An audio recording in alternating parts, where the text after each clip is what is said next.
राधे कृष्ण, यह नाम सुनते ही मन में एक प्रेम की, भक्ति की लहर उठती है। सदियों से हम इस जोड़ी की पूजा करते आ रहे हैं, लेकिन एक सवाल हमेशा मन में आता है कि इतना गहरा प्रेम होने पर भी राधा और कृष्ण का विवाह क्यों नहीं हुआ। तो आज मैं आपको इसके कुछ पौराणिक और आध्यात्मिक कारण बताती हूँ, जिसमें से पहला पौराणिक कारण है श्रीदामा का श्राप। एक कथा गोलोक से शुरू होती है। श्री कृष्ण के धरती पर जन्म लेने से पहले भी गोलोक में एक बार राधा किसी बात से कृष्ण के प्रिय सखा श्रीदामा से बहुत नाराज हो गए। क्रोध में आकर उन्होंने श्रीदामा का अपमान किया। श्रीदामा दुखी हुए और उन्होंने आवेश में आकर राधा को श्राप दे दिया कि उन्हें 100 वर्षों तक अपने प्रियतम श्री कृष्ण से विरह सहना पड़ेगा। उन्हें मनुष्य रूप में पृथ्वी पर जन्म लेना होगा और उनका मिलन विवाह के रूप में नहीं होगा। यह सुनकर कृष्ण ने श्रीदामा को समझाया।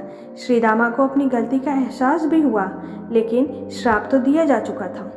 इस श्राप के कारण कृष्ण और राधा ने धरती पर जन्म लिया, प्रेम किया, पर उनका विवाह नहीं हो सका। यह उनके मिलन की नहीं बल्कि विरह की लीला थी। दूसरी पौराणिक कथा के अनुसार जब श्री कृष्ण मथुरा चले गए तो राधा को लगा कि अब उनका जीवन महलों के लिए नहीं है। राधा जानती थी कि कृष्ण एक राजकुमार है, उन्हें एक बड़े उद्देश्य को पूरा करना है। वो खुद को एक ग्वालिन मानती थी और कृष्ण के मार्ग में बाधा नहीं बनना चाहती थी। उन्हें लगा कि कृष्ण को एक राजकुमारी से विवाह करना चाहिए, इसलिए राधा ने ही कृष्ण से विवाह करने से इनकार कर दिया। उन्होंने महसूस किया कि उनका प्रेम विवाह से कहीं बड़ा है।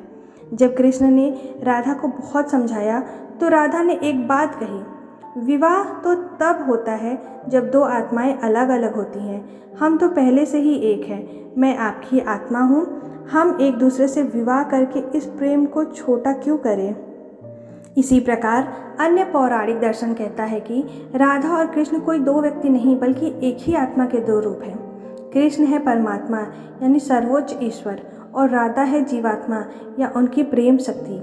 राधा का प्रेम केवल भक्ति का प्रतीक था, जिसमें कोई शारीरिक या सांसारिक बंधन नहीं था। उनका प्रेम इतना निश्चल और पवित्र था कि उसे विवाह जैसे किसी बंधन की आवश्यकता भी नहीं थी।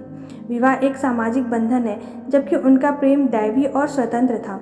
कृष्ण ने राधा से विवाह न करके दुनिया को सिखाया कि प्रेम का सबसे ऊंचा रूप त्याग, भक्ति और आत्मा का मिलन है, न कि केवल समाज द्वारा तय किया गया विवाह। इसलिए कृष्ण का नाम रुक्मणी या सत्यभामा के साथ नहीं बल्कि हमेशा राधा के साथ लिया जाता है। राधा कृष्ण की हृदयनी शक्ति थी, एक ही आत्मा के दो रूप। धार्मिक ग्रंथों के अनुसार राधा कोई अलग व्यक्ति नहीं बल्कि कृष्ण की आंतरिक शक्ति या आनंद देने वाली शक्ति थी। वे दोनों एक ही परम सत्य के दो पहलू हैं, दो भागों का मिलन। चूँकि वे मूलतः एक ही थे, इसलिए उनके बीच विवाह की कोई आवश्यकता ही नहीं थी।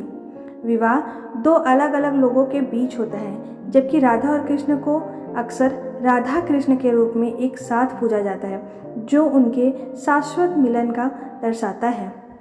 राधा कृष्ण की प्रेम लीला का उद्देश्य भक्तों को यह सिखाना था कि भगवान से प्रेम कैसे किया जाता है।